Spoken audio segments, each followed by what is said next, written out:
Welcome to What Is, the channel where we dive headfirst into the big questions that shape our world. Today, we're tackling a truly ancient and expansive subject as we ask, what is Judaism? Now, you might be thinking, Judaism, isn't that just religion? Well, yes and no.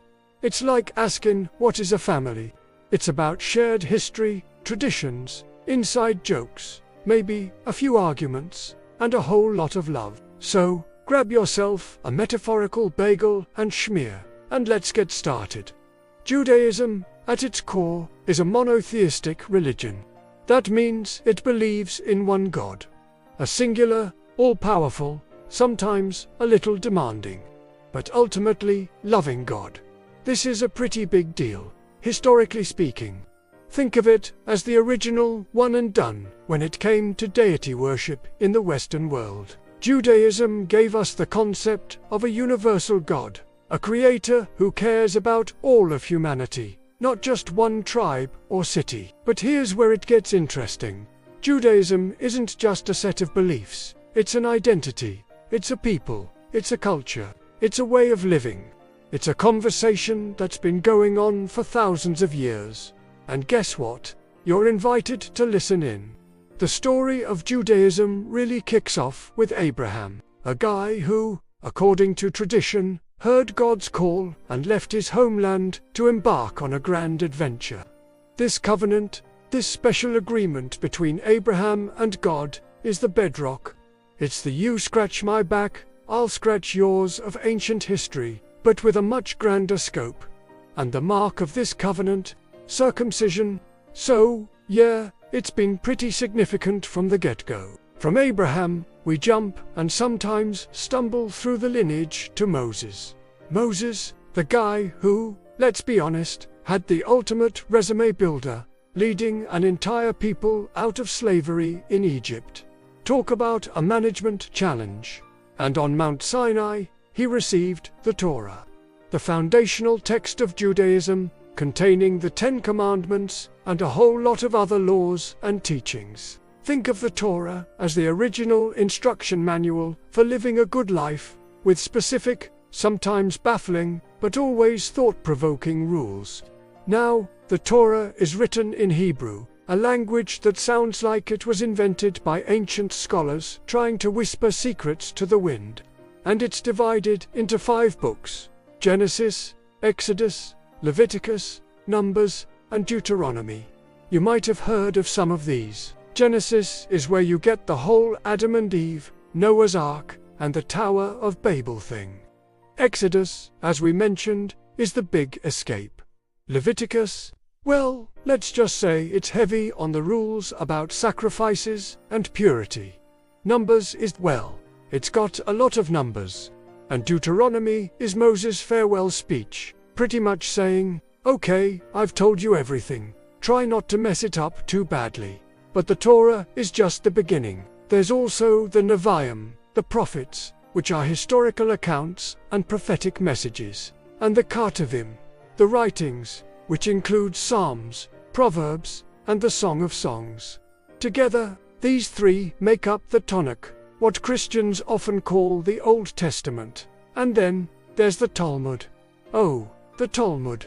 If the Torah is the law, the Talmud is the endless, fascinating, sometimes hilarious, commentary on that law. It's a massive collection of rabbinic discussions, legal rulings, ethical teachings, and even folk tales.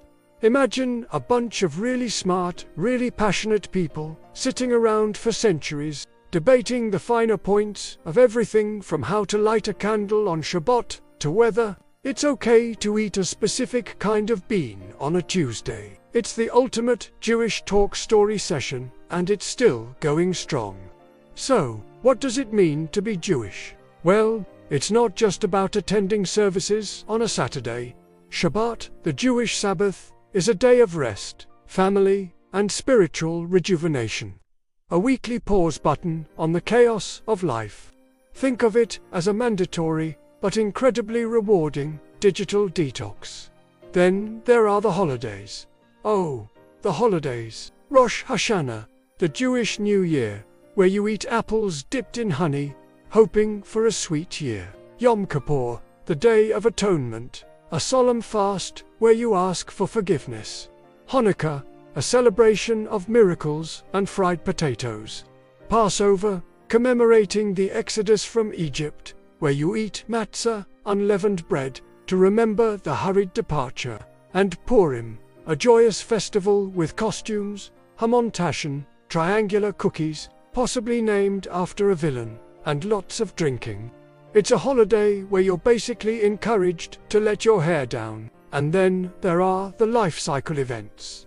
Birthdays are celebrated, but there's also bris milah, circumcision for boys, a baby naming ceremony for girls, bar and bat mitzvahs, when young people come of age and are called to read from the Torah, which, let's be honest, is a pretty impressive feat of memory and public speaking. And of course, weddings and mourning rituals, all steeped in tradition and a sense of community. Now, here's a key point. Judaism isn't monolithic. There are different movements, like Orthodox, Conservative, Reform, and Reconstructionist, each with their own nuances and interpretations of Jewish law and practice. It's like different branches of a very old and very sturdy tree, all drawing from the same roots, but growing in slightly different directions. And what about the chosen people thing? It's a concept that often gets misunderstood. It's not about being superior, it's more about a responsibility, a special role to uphold God's covenant and be a light unto the nations, a model for ethical behavior and justice. It's like being handpicked for a really important, sometimes burdensome, but ultimately meaningful task. Judaism is also deeply connected to Israel, the ancient homeland. For many Jews, Israel is more than just a country. It's a spiritual and historical anchor, a place where Jewish history and identity are deeply rooted.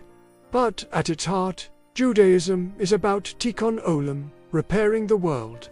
It's a call to action, to strive for justice, to show compassion, and to make the world a better place.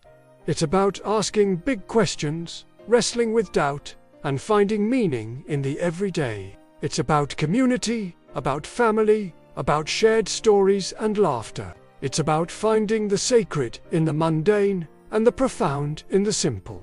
It's a journey, a conversation, and for millions of people, a way of life that's endured for millennia. So, that's a brief, and by necessity, incomplete, glimpse into the vast universe of Judaism. It's a complex tapestry woven with threads of history, faith, culture, and a whole lot of resilience. Thanks for joining us on What Is. If you found this enlightening, or even a little bit amusing, give us a thumbs up and subscribe for more dives into fascinating topics. And let us know in the comments below what you'd like us to explore next. Until then, Shalom.